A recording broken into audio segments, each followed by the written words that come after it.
বরাবরের মতোই রমজান শুরুর ঠিক আগেই আবার অস্থির হয়ে উঠেছে নিত্যপণ্যের বাজার। যথেষ্ট সরবরাহ থাকার পরও বেড়েছে রমজানে দরকারি প্রায় সব ধরনের ভোগ্য পণ্যের দাম। তবে ইফতারির পণ্য হিসেবে পরিচিত খেজুর, ছোলা, চিড়া, মুড়ি ও গুড় বিক্রি হচ্ছে আগের বাড়তি দরেই।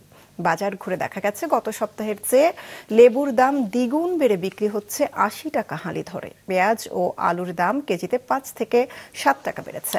যথেষ্ট সরবরাহ থাকার পরও বেগুন ও টমেটোর মতন সবজি কেজিতে ২০ থেকে ৩০ টাকা বেশি দরে বিক্রি হচ্ছে। বেড়েছে মুরগি, গরু ও খাসি সহ সব ধরনের মাংসের দর। ২০ থেকে ২৫ টাকা কেজিতে দর বেড়েছে ব্রয়লার ও সোনালী মুরগির।